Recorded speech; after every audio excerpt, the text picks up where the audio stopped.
Hello साथीहरू। काम साँची आफूलाई, खानु साँची अर्कालाई भन्नुहुन्थ्यो नि पहिला हाम्रो आमाले। त्यस्तै हुन्छ, काम राखिरहेको आफै गर्नुपर्छ, हो कि होइन भन्नु त। अन्त आज मेरो लुगा पटाउने काम देखिरहेको थियो, अस्तिदेखि लुगा पटाउनु पऱ्यो भनेर सम्झिरहेको थियो हो। आज त मलाई यो दुर्यो यो काम क्या, दुरेर लुगा पटाउँछ लागिरहेको छु। तपाईँहरूसँग बात मार्दै पटाउँछु नि ल। भिडियो बनाउँदा फोन पनि के हुन्छ हौ। भ्यार भ्यार फोन आउँछ, त्यो मेसेन्जरमा के बिना फोन गरेको। आमा भ्यार भ्यार राति सुत्दाखेरि पनि भ्यार भ्यार, काम नपाएर के बिना कल गरिरहेको। म त रिस पनि उठ्छ। भन्दा बुढा सिधा छ र म त कल नगर्नु चाहिँ साथी हो। त्यसरी राति हुँदो 12-1 बजी राति भ्यार भ्यार, तपाईँलाई इमर्जेन्सी कलहरू आउँछ भनेर चाहिँ फोन अन राख्नुपर्छ, छैन भ्यार भ्यार। कति थाकेर आएको हुन्छ, त्यसरी नगरिदिनुहोस् है साथी हो कलहरू। म त रिस पो उठ्छ। नराम्रो भन्नु पनि मन पर्दैन कि। अन्त धन्न बुढा सिधा छ र मात्रै, नभए त जा माइत घर भन्छ होला, छोड्छ उयो गरेर कति कुलो पोकाएर बोकेर जा भन्छ। यो हुनु पनि कस्तो त भिडियो कल अडियो कल त्यस्तो हो त कहाँ आउनु हुँदैन नि। त्यस्तो बिना कल आयो भने त अन्त कसरी, अन्त त्यसरी त चल्दैन है साथी हो। त्यसरी राति हुँदा कल नगरिदिनुहोस् है। 1 बजी 2 बजीतिर त कोही बेला त अब फोन हेरेर सुत्नु मन लाग्छ, कोही बेला चासमा हुन्छ, कल आउँछ एकरो। अन्त कहाँ त्यस्तोहरू त नगरिदिनुहोस् है साथीभाइ हो। कामहरू गरिहालेको चाहिँ राम्रो लाग्छ है। साफ सफाइ राखिरह्यो भने त आफै गर्नुपर्छ हो। कोही बेला फेरि कस्तो मान्छे आइपुग्छ, फेरि मलाई फेरि कस्तो छ क्या, त्यो काम देखिरहेको हुन्छु। अब जिउले त सकेको हुँदैन, काम अब देखिरहेको हुन्छु, गरिहाल्छु भन्ने हुन्छ हो। सिलगढीमा त कस्तो मच्छर पो आउँछ हौ, मच्छर लागेको। यति बेला भएपछि पुरा मच्छर आउँछ नि। कति 5-6 बज्नु आँटेछ। अन्त कामहरू त क्या मैले पहिलादेखि सानोदेखि काम सिकेको हो नि त, के सफा काम गर्नु। मेरो बुढा खुसी हुन्छ, उसलाई त केही काम सिकाउनु पर्दैन, उसले सबै गर्छ भन्नुहुन्छ नि। मलाई पनि लाग्छ, मलाई त केही अब मलाई त केही सिकाउनु त पर्दैन कामहरू हो, सबै आफै टकटक गर्छु। मेरो बुढा खुसी हुन्छ, बिहान उठेर उसले केही त अब लुगाफाटा हो, मोजा जुत्ता डल्लै रेडी गरिदिइरहेको हुन्छु, अगाडि राखिदिइरहेको हुन्छु कि। अनि उता जुरुक्क उठेर वासरुम गएर मुखसुख धोएर लुगा फेर्नु मात्रै हुन्छ। अन्त त्यो खाना हालेको बेग बोकेर हिँड्नु मात्रै हुन्छ उसको काम चाहिँ हो। अनि पुरा खुसी हुन्छ। अनि यताउति गयो भने त मलाई उसलाई साह्रो पर्छ नि। फेरि मलाई पनि पुरा याद आउँछ क्या। क्रिमहरू बनाइदिन्छु है, उसले लगाएको कति 5-6 वर्ष भइसक्यो हो। अनि अब यताउति गयो भने त अब साह्रो पर्छ नि। त्यो बानीहरू के आदत लागिसकेको छ नि त उसलाई सबै गरिदिने कि। मलाई पनि ऊ ड्युटी जान्छ, अन्त मै गरिदिन्छु भन्ने लाग्छ। मलाई त अल्छी लाग्दैन काम गर्नु हो। त्यो म ठगी पनि रहँदिनँ, घरतिर पनि रहँदिनँ। म त एक्लै काम गर्छु, दिउँसो एक्लै त हुन्छु हो, एक्लै काम गरिरहन्छु नि। अब मोटो लुगाहरू सबै थन्काइदिनु पऱ्यो नि है साथी हो। अब गरम लाग्यो हो। अब यो पत्ला लुगाहरू फेरि निकालेको, यो स्वेटरहरू ज्याकेटहरू त डल्लै थन्काइदिउँ भनेको, ट्र्याकहरू त्यो गोद्रेजै भरिन्छ हो त्यो ठुलो मोटो लुगाले कि। अनि पत्ला लुगाहरू चाहिँ अब राखेको लुगाहरू सबै निकालिदिनु पऱ्यो भनेर नि। अब भेस्टहरू त लाउनुपर्छ हो। जाडो महिना पनि मनपर्छ कि, तर ठुल्ठुलो लुगा धुकेले हत्तु हुन्छ, पाटा दुखेर हुन्छ। गरम महिना त लुगा पनि निस्किँदैन नि, हाफ प्यान्ट र भेस्ट मात्रै निस्किन्छ। लुगा मोटो लुगाहरू चाहिँ क्या सबै थन्काइदिउँ भनेर चाहिँ हजुर सम्झिएर चाहिँ पटाउनु सुरु गर्दैछु। चिटिक्क चिटिक्क राखेको मनपर्छ लुगाफाटाहरू है, आफ्नो आफ्नो जग्गामा। जुत्ता चप्पलहरू पनि जुत्ताहरू पनि धोएर सबै सिसा बालेर राखिदिइहाल्छु हो। सबै एउटा दुइटा उसले कुन चाहिँ जुत्ता लाउँछ हो त्यो जुत्ता धोइदिन्छु। अन्त अर्को जुत्ता धोएर चाहिँ सिसा बालेर राखिदिइहाल्छु क्या। मलाई त्यसरी गर्ने आदत भएको छ। अन्त उसको लुगाहरू पनि यसरी हो उयसमा हालेर भेस्टहरू चाहिँ यसरी प्याकेटमा क्या प्रेसहरू मजाले बस्छ नि कोही बेला हतारमा लाउनु पर्दाखेरि सिसामा हालेर राखिदिन्छु। सिसामै हालेर चाहिँ राखिदिन्छु। अन्त मलाई त अराइरह्यो भने त रिस उठ्छ क्या। म आफै ज्ञानी मनपर्छ काम गर्नु, आफ्नै हिसाबले तरिकाले गर्नु मनपर्छ। त्यसलाई अराइरह्यो त रिस उठ्छ। त्यो गर भन्छ नि। म सिकाएको पनि मन पर्दैन मलाई ट्याक्कै। आमाहरूले पहिला क्या सबै सिकेर आएर होला कि मलाई सिकाइरहँदा पनि रिस पो उठ्छ। म त मनै पर्दैन कामहरू सिकाइरहेको। अन्त काम त सिक्नुपर्छ है छोरीछेरीले, जत्तिकै पढेको होस् चाहे सर्भिस गर्ने होस् जत्तिकै अब उयो गरे पनि अलिअलि त गर्नु पऱ्यो नि होइन। नानीहरू हुन्छ अलिअलि त सिक्नु पऱ्यो घरको काम। हामीलाई त आमा बाउले सिकाएन काम हामीले। म त कति 4 बजी उठाउँथेँ बाबाले हो। नन्दना उठ भन्नुहुन्थ्यो। केटाकेटीमा है कस्तो निन्द्रा लाग्छ। अन्त निन्द्रा आसारे फेरि उठाउँथेँ, फेरि नन्दना उठ भन्थ्यो हो। बाबाले उठ भन्नुहुन्थ्यो कि फेरि त्यसलाई चाहिँ अब उठाउँदा कति 5 चाहिँ बज्थ्यो। 5 बजी उठेर पहिला चियाहरू दिनुपर्थ्यो हो। चिया पनि होइन, फर्स्ट नुनको चिया पो खानुहुन्थ्यो। नुनको चिया खानुहुन्थ्यो, त्यहाँदेखि भरे चाहिँ चिनीको चिया खानुहुन्थ्यो हो। अनि सबै आमालाई कमान लाने। अब आमा त काममै जान्थ्यो है। हामी त कमान बस्ती हुर्केको। अब कमान त छ नि अब होइन, बनस्थित कमान। अन्त आमालाई कमान लाने खाजा बनाइदिएर हामी स्कुल जाने खाजा। अन्त बिहानको सबै खाजाहरू खाने सबै बनाइराख्नु पर्थ्यो हो। अन्त कोही बेला दाजुले बनाइदिनुहुन्थ्यो। अनि घरको कामहरू पनि सबै भाइ र मजा आउँथ्यो। हाम्रो ठुलो काँक्राको बोट थियो कि स्कुलबाट आउँथ्यौँ हो। अन्त भाइ चाहिँ काँक्रा टिप्नु जान्थ्यो। त्यसले पुरा खान्थ्यो अमिलो, म र भाइ कि। त्यसले मैले चाहिँ खान पस्किन्थेँ हो। अन्त मेरो त चप प्याजीहरू तल न हाम्रो त्यो दल्से बस्तीमा रिम बस्तीमा उयो थियो नि, त्यो वाजिल भन्ने थियो। त्यहाँ चाहिँ उयोहरू बेच्थ्यो, चप प्याजीहरू बेच्थ्यो नि त है। यस्तो केहरू बेच्थ्यो कि स्टुडेन्टहरू पुरा जानुहुन्थ्यो त्यहाँ खानु हो। म त चप र प्याजी ल्याउने काम थियो। त्यसको चाहिँ पानी सार्ने काम थियो। प्याजीसँग कति खाना रुथेन त त्यो काँक्राको हो। त्यति बेला त रुथेँ पनि म। अनि त्यो बोट छैन अहिले काँक्राको बोट के कति मिठो हुन्थेन अमिलो भातसँग खानु। अहिले त छैन त्यो काँक्राको बोट मासिएछ क्या। धेरै अब कति अचार पुरा हुन्थ्यो। बाबाले पुरा बाँडिदिन्थ्यो तल गाउँतिर सबै गाउँ वरिपरि बाँडिदिन्थ्यो। अहिले त छैन त्यो बोटै मासियो। त्यो बोटमा चढेर बसिरहन्थ्यौँ नि। साथीहरूलाई त्यहीँ बोटबाट बोलाउँथ्यौँ नि हामीले। मैले कि कतिवटा कुरोहरू त याद आउँदो रहेछ। अहिले त बाबा पनि छैन, आमा पनि हुँदैन हो। अनि अहिले माइतीहरू मात्रै छ, माइती बुहारी। अन्त पुरा याद आउँछ हौ। बिहाहरू गरेर गयो भने पनि पुरा याद आउँदो रहेछ है साथी हो।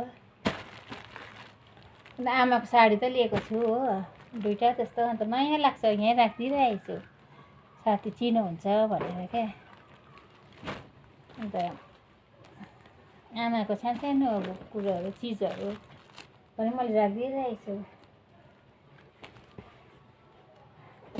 भेल्यु चाहिँ अब नहुँदा मात्रै बुझ्दो रहेछ क्या त। उयो आफ्नो मान्छेको हुँदाखेरि भेल्यु बुझ्नु भन्छ नि है। अन्त त्यही भएर होला कि मलाई अब हुँदाखेरि चाहिँ अब माया गर्छु भन्ने लाग्छ नि। अहिले साथमा हुने जो छ नि तिनीहरूलाई चाहिँ म माया गर्छु भन्ने चाहिँ मलाई लाग्छ। यो अब यिनीहरू त सबै थन्काइदिनु पऱ्यो नि हो। यो मोटो लुगाहरू अर्को वर्ष मात्रै अब त जुन जुलाईमा चाहिँ यिनीहरू देख्दा पनि रिस उठ्छ त। कस्तो त गरम हुन्छ सिलगढीमा। दार्जिलिङको पुरा याद आउँछ है। दार्जिलिङको पुरा याद आउँछ कि त्यो चाहिँ मेरो ट्रेनिङ जाँदाखेरि लान्थेँ नि यो चाहिँ यहाँ ट्रेनिङ गरेको नि मैले टेलरिङ ट्रेनिङ गरेको कि टेलरिङ ट्रेनिङ गरेको कि यो सबै छ यसमा जाँदा बोक्थेँ नि यी चकहरू यो मच्छर केही पनि लाग्यो कि चक हो यसमा सबै सामानहरू छ टेलरको कैँची छ मजाको दादाले दिनुभएको गिफ्ट अनि यो छ कैँची हो यो झोलामा सबै छ यो कैँची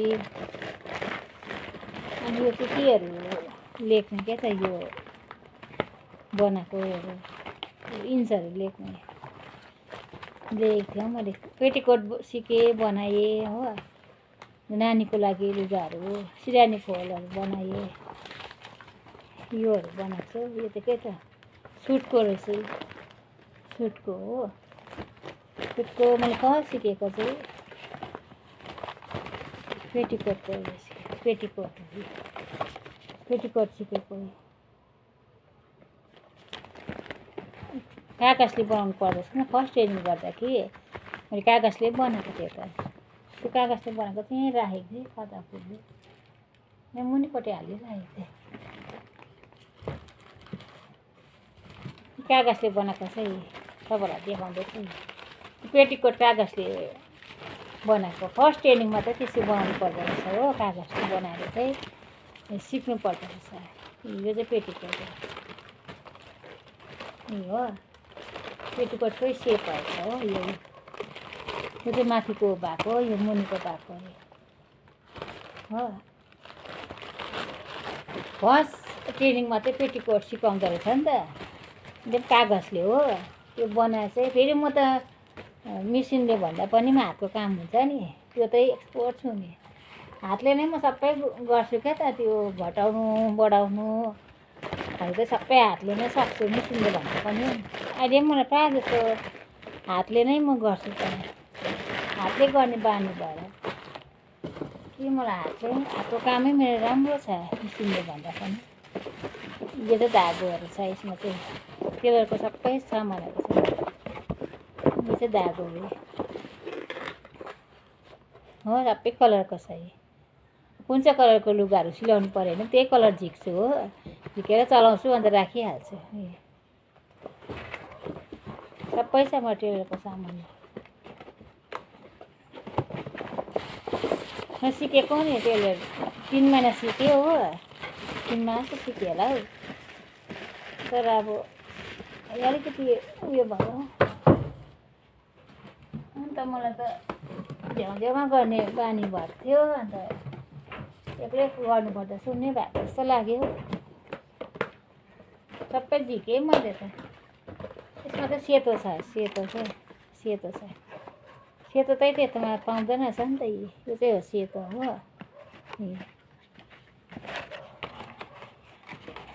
यो सेतो चाहिँ त्यो झन्डा सिलाएँ नि त मैले हो उयो मेसिन सिकेर ट्रेनिङ सिकेर चाहिँ झन्डा बनाएँ मैले वर्ल्ड कप भएको थियो त्यति बेला हो पुरा कमाएँ नि त्यो मैले ट्रेनिङ सिकेर त्यो बनाएँ क्या झन्डाबाटै पुरा कमाएर मैले सिकेको चाहिँ खेर गएन दादाले अर्डर दिनुभएको थियो हो मैले त्यहाँ पुरा कमाएँ नि त्यो चाहिँ अब झन्डातिर त सेतो मात्रै लाग्छ भनेर चाहिँ सेतो चाहिँ लिएको मैले मार्केटबाट कोटमोडमा क्या कोटमोडमा चाहिँ अलिकति होलसेलमा अलिकति सस्तो पर्छ त हो यो चाहिँ सेतो हुँदैन अरे नि त त्यो धागोमा चाहिँ सेतो कलर हुँदैन अरे एक्स्ट्रा किन्नुपर्छ अरे कि अनि दादाले लिइदिनु भएको दादा र मेरो हस्बेन्ड जानुभएको थियो अनि उनीहरूले दुईजनाले लिइदिनु भएको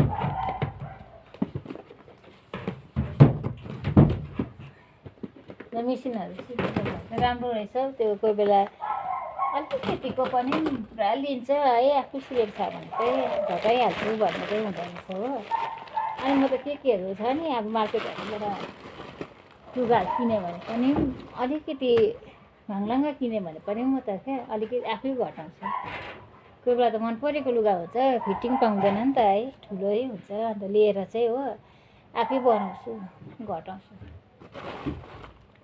कोही बेला त अस्ति त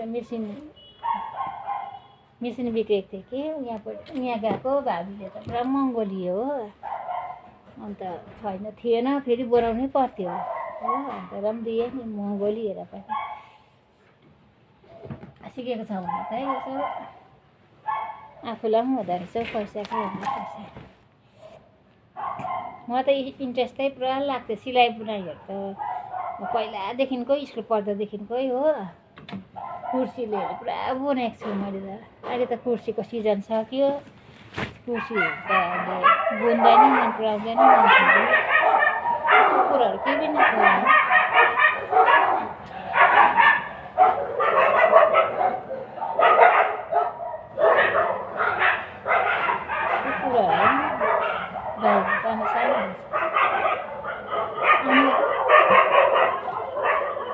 कुर्सीले चाहिँ अब बुन्नु छोडिदिएको अहिले त त्यस्तो चल्दैन पनि है। अनि अब मलाई के इच्छा लाग्यो भने चाहिँ म बनाउँछु हो। इच्छा लागेकोहरू बनाउँछु। त्यो छोप्नेहरू त बनाउँछु फिस छोप्नेहरू त। अन्त टाउको पनि दुख्दो रहेछ अब एजहरू पनि हुँदै गयो हो। अन्त टाउको पनि दुख्दो रहेछ कि। अन्त दिँदैन मेरो हस्बेन्डले। त्यो कोही बेला आफ्नो इच्छाले अस्ति उयो बनाएँ विन्टरको लागि पन्चु बनाएँ हो। त्यति नै बनाएको छुइनँ। अहिले त दामी दामी किन्नुहरू कस्तो दामी दामी हुन्छ है सोफाहरूको। बुनेको चाहिँ एउटा लङ लास्टिक चाहिँ राम्रो हुन्छ है। लङ लास्टिक चाहिँ हुन्छ। त्यो चाहिँ मेरो हस्बेन्डको लुगा। पत्ला लुगाहरू चाहिँ सबै निकालेको कि। पत्ला लुगाहरू गरममा लाउने लुगाहरू चाहिँ निकालेको। यो मोटो लुगा सबै थन्काइदिनु पर्यो। मोटोले त गोदरेज डल्लै भरिन्छ त। अन्त मेरो भिडियो हेरेर लाइक कमेन्ट सेयर गरिदिनुहोस्। अनि पहिला हाम्रो घरमा चाहिँ बाख्राहरू पुरा काट्थ्यो नि त हो। म त अब सानोदेखि मासु मांसहरूमा त इन्ट्रेस्ट थिइनँ हो। मलाई मन पनि लाग्दैन खानु कि। पुरा बाख्राहरू काट्थ्यो नि त हो हाम्रोमा चाहिँ कि। अनि म चाहिँ पुरा त्यो बाख्राहरू कस्तो बनाउँथ्यो नि त है। अन्त बाबाको साथी हुनुहुन्थ्यो हो। अनि यसले पुरा घिनाउँछ भनेर चाहिँ सबै बाख्राको त्यो हुन्छ नि भाँडाहरू सबै भुटुवाहरू खाने पुरा आउँथ्यो हाम्रोमा कि। काकाहरूले सबै सनाकसिनिक पारेर हो राखिदिनु हुन्थ्यो नि। यो घिनाउँछ भित्र पनि पस्दिनँ नि त हो। पुरा हुन्थ्यो मान्छे कि भुटुवाहरू खाने बाख्रा काट्दा कस्तो हुन्छ है। अन्त पुरा मकहरू पनि पानीहरू खाएर हो कि। र काकाले घिनाउँछ भनेर चाहिँ सबै सफा गरिदिनु हुन्थ्यो नि। अन्त मात्रै सबै सफा गरेर भाँडा पनि सिनिक्कै पारिदिनु हुन्थ्यो हो काकाले कि। अन्त मात्रै भित्र पस्थेँ नि। म चाहिँ त्यो घिन लाग्यो क्या त त्यो। अहिले पनि म त्यति बाख्राको मासुहरू पनि खानु मन लाग्दैन। खसीहरू है। बाबा हुँदा त मजा आउँथ्यो। हाम्रो घरमा पुरा मान्छे आउँथ्यो हो। कस्तो राम्रो पो त हाम्रो बाबा। अन्त पुरा मान्छेहरू आउँथ्यो हो। अन्त सब्जीहरू पनि पुरा उमार्नुहुन्थ्यो क्या। फर्सीहरू काँक्राहरू पुरा हुन्थ्यो। कहिले खोर्सानीहरू त त्यो खोर्सानी एउटा कस्तो बोक्सी खोर्सानी भनेको त्यत्रो फल्ने कि रट्टा फलेको हौ। पिरो खाने कोही पनि थिएन हो। बाबाहरू कहिले पनि खानुहुन्थेन कि आमाहरूले। अनि पुरा फल्थ्यो गाउँभरिकोलाई बाँडिदिन्थ्यो। हाम्रो बाबा खसेर चाहिँ अब भयो नि। यादहरू पुरा आउँछ। सपनातिर पनि देखाइरहन्छ हो। कोही बेला उठेर पानीहरू चढाइदिन्छु। माया लाग्छ नि हौ आफ्नो बाबा आमा है। बिर्सिनु सक्दैन। फेरि बाबालाई नै माया लाग्थ्यो म त हो। आमालाई पनि लाग्थ्यो तर मेरो चाहिँ बेस्ट चाहिँ बाबा हुनुहुन्थ्यो कि। सपनातिर पनि पुरा देखाइरहन्छ नि अहिले पनि। तर अब हामी मेट्दिन त त्यही हो अगाडि पछि त्यसै मन चाहिँ बुझाउँछु क्या। अब अगाडि पछाडि मात्रै हो। तर आफूभन्दा चाहिँ अगाडि चाहिँ अब त्यसो चाहिँ नहोस् भन्ने चाहिँ हुँदो रहेछ है। तपाईँहरू के गर्नुहुँदैछ है। म त अब अलिक माथि चाहिँ उठ्नु पऱ्यो कि। मुडी त मिलाएँ बस्दा बस्दा तपाईँहरूसँग बात गर्दा गर्दा भिडियो बनाउँदा हो। अन्त माथि चाहिँ उठेर चाहिँ उयो गर्नु।